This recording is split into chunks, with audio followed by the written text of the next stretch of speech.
Hello and welcome back to Sword Stance Tentacruel with Dynamo22, the part of YouTube where Dynamo22 comes out and uses Sword Stance Tentacruel. Last time we had some problems with winning the game, but Tentacruel itself did great, so I figured, use it more. I've got the same team as last time because this battle happened right after that battle. And Alakazam didn't quite get it done in its first debut match, so I figured I'd give it another chance. Then other than that, I've just got my standard core along with Typhlosion because I always bring Typhlosion. Quick look at our opponent's team. He's got a Mamoswine, which is going to be a theme if you actually watch all of my battles in a row over the next upcoming couple ones. There's going to be a lot of Mamoswine action. Then he's got an Excadrill, which is a problem because it's good at rapid spinning things, and I like to have hazards up. I don't have Ariados up, so it's not going to be that big a deal, but just having the Stealth Rocks to break the multi-scale is my main concern. And then he's got Jellicent, which is annoying as far as spin blocking is concerned, but it's not like a huge threat to my team, I don't feel like. Scizor and Dragonite are huge threats in general. And then Crawdaunt in 6th gen, you don't want to mess with Crawdaunt. I used a Crawdaunt in the lower tiers of 5th gen, and it kicks butt. And they just made it much better in 6th gen. So I'll have to be on the lookout for that. Let's go ahead and get started here with the battle. This battle's been a while ago, so I don't really remember what happens. So we'll get to have a cool experience together. Cole is going to lead with Crawdaunt, which I get the feeling is going to be bad, because nothing much from my team can really handle Crawdaunt that much. Skarmory is probably the best thing to take it on. He's going to go for a knockoff, which is kind of obvious, but there's not much I can really do about that. I don't have any Megas on this team. I play a lot of OU without using a Mega, which is a huge disadvantage, honestly, because Megas are incredibly broken on purpose. But since the knockoff won't get the power boost anymore, what was I gonna say? He won't be able to kill me, so he goes into this thing to spin the rocks I set up away.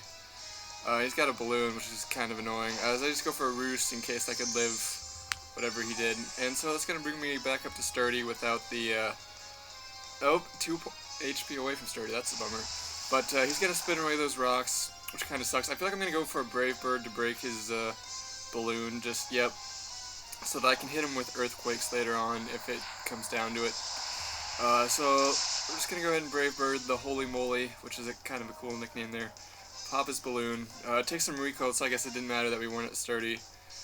He's going to set up Sword Stance on a Skarmory, which I thought was kind of questionable. Maybe, I know sometimes Skarmory carries Defog over Whirlwind these days, but I'm just going to put the rocks back up because I don't want to switch out of Skarmory because I don't have anything else to really fight this mole with, and I don't have anything else to do with Skarmory other than put the rocks back up. But he goes for another Sword Dance, which just lets me Whirlwind him away, get rid of all of his boosts, and the Stealth Rocks are back up nicely. So Skarmory is doing kind of Skarmory's job here, which is just sitting in and walling all the physical attackers in the game. He's going to go into Scizor, which is unfortunately going to be Mega Scizor. Because again, I don't have a Mega, so it's kind of a little bit of a threat, especially since, he can Sword Dance and Roost and whatnot. So I'm probably just going to go for another Whirlwind here, because that's all that I really have to be doing as far as fighting Scizor is concerned. I'm going to go ahead, and Whirlwind him out, because I was afraid of him being the Sword Dance set, which he still could be, but he has a superpower, which is not something I always see on Scizor, but it's something it used to run pretty commonly, so it's not that much of a surprise. Unfortunately, I'm going to Whirlwind him into Mamoswine, and nothing on my team really switches into Mamoswine that well. Skarmory, once again, since it's a physical attacker, should be able to take its hits fairly well. He misses the Icicle Crash, which is pretty cool here. Unfortunately, he set up the, excuse me, I'm a little sick, so I might have some problems with this narration, but, he sets up the rocks, which is going to be a big problem for my team. I do have Downfan around to try and get rid of those. But I'm going to go for Brave Bird, just trying to kill the thing with my Skarmory because, like I said, nothing else switches in safely on my team.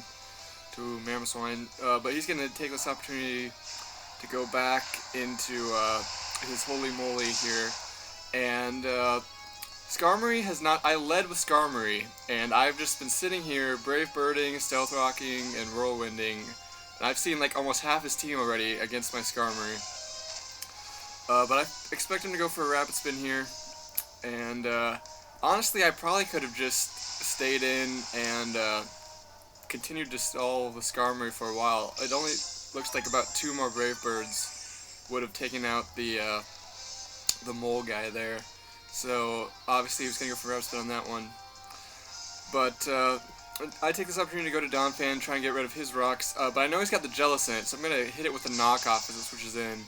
Which is a really nice buff to Donphan's spinning game, I think, this gen, is the fact that you can run knockoff to hit those ghosts. If I had been running the 5th gen Donphan with Assurance, it actually would have worked that time because he switched into the Stealth Rocks and I would have hit him with it. But unfortunately, without the boost, without the boost for knockoff, I can't kill him. Although Earthquake probably would do that much. I was afraid of him being faster and burning me, which he did try to do, but it's not going to work. So I go into Umbreon here, because Umbreon is a boss, and it can easily sit in here and take Scalds, Hexes, Will-O-Wisps. It can synchronize back, and then Heal Bell. Umbreon is just so nice to have. I don't know what its OU usage stats are, but I've been using it in OU a lot, and let me tell you, it does not let me down. So I just go for a Wish, just kind of expecting him to switch, and then I can switch into something, take a hit, and then get the Wish back. But he stays in and recovers back up to full, which is a little bit of a pain, so I'm just going to stay in here and keep foul playing, because I don't really have anything other than Umbreon that wants to fight Jellicent, especially since he's going to go for Scald, which I kind of expected here. That's going to do like nothing to Umbreon. He gets the burn, which is alright because I give it back to him and I can just heal ball it off next turn, which I'm guessing I'm going to do because burn on me affects foul play. So yeah, having my attack cut in half actually matters for Umbreon. So I'm just going to go ahead and get rid of it. Luckily with him having the burn, I knocked off his leftovers, so it's going to be wearing away at him pretty fast. And then he reveals the taunt to me, which I was really surprised he didn't go for it earlier, because Umbreon doesn't like being taunted. Means all I can do now is go for more foul plays, which, considering he's got a pretty heavily physically offensive team, doesn't really have that much that wants to switch into one. But I guess I switch out here because he has enough recovers and stuff to stall out my foul plays.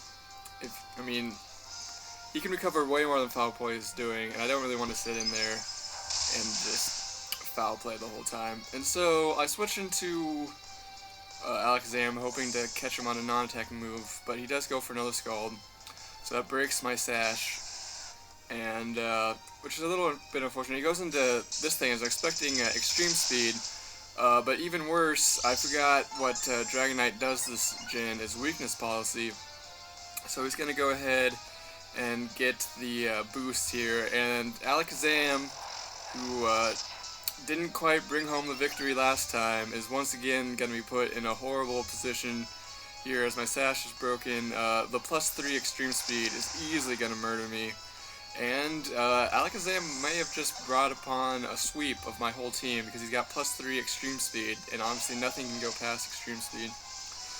So I'm going to go into Donphan here because I've got the Ice Shard, and I've got enough defenses that I should be able to live in Extreme Speed. So I go for the Ice Shard, and it takes him out with a crit, which is amazing because I was fully expecting it to not take him. He was about 75% health, which is kind of on the edge of what Donphan can do. This is a max attack adamant Donphan, but still, like, I mean, just from past experience, it does about 75% depending on how much defense investment, and that's like max. So if he's a more bulky set so it can live hits with multi-scale, probably could have lived it, but luckily we don't have to worry about any of that because the crit happens. So instead of spinning here, I decided to Earthquake the Crawdaunt because I'm in a lot of concern as far as Crawdaunt when it comes to Crawdaunt can kill a lot of things on my team. I want that Aqua Jet out of there. So he has the Aqua Jet, which finishes me off before I can Ice Shard him, unfortunately, but then he does the Life Orb, so it's not that big a deal. He's going to go into Mamoswine, as I believe I'm going to take this opportunity to go into Tentacruel, which I do. And once again, Tentacruel is naturally faster than Mamoswine, which most people don't realize because Tentacruel usually doesn't invest max in speed. But from half health, I know I can take it out, and that's another huge threat from his team that's gone. Unfortunately, the Stealth Rocks are up on my side of the field to stay, because Donphan died. So now let's go back into Mega Scizor, and the nice thing about Tentacruel is I resist Bullet Punch and Superpower and Bug Bite. I know Waterfall is going to do like nothing to Scizor, so I decided to set up to +2, as he also sets up to +2. Which is obviously scary because now he's like, Banded Scizor is +1, Mega Scizor is like regular Scizor, only more powerful, and then he's at +2, so he's way more powerful than Choice Banded Bullet Punch.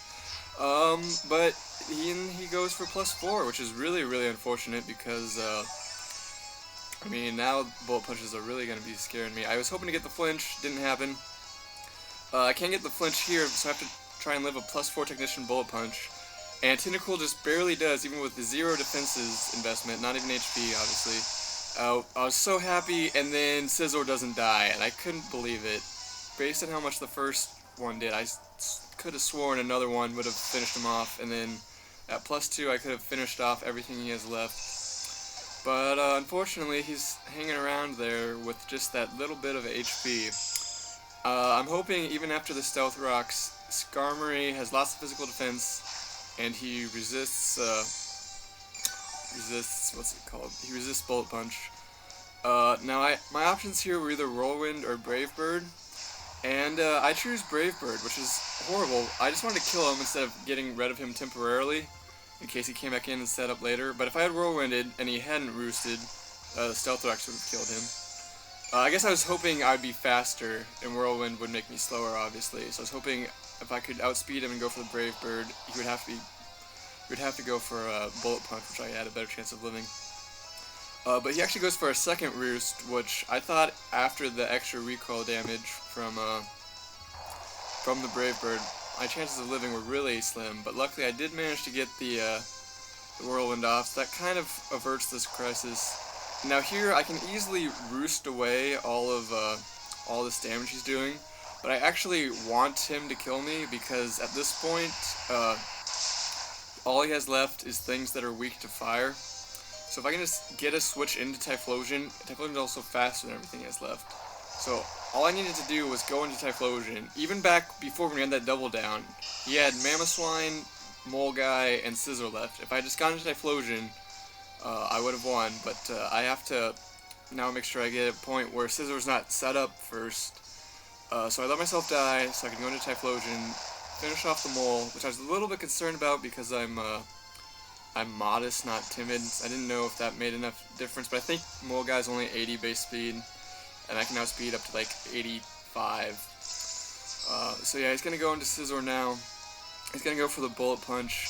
And based on how much this does, at +4, I'm almost certain he could have taken me out, which is where he was at before. I go for the Eruption, kind of expecting him not to try the Bullet Punch because it obviously wouldn't kill. But even at only half health, it was strong enough to take him out. And so Typhlosion cleans up the game there. I think I still had Umbreon left. Yeah, I did, but I didn't want to take a +4 any attack from Scizor with Umbreon. So that's the end of that game.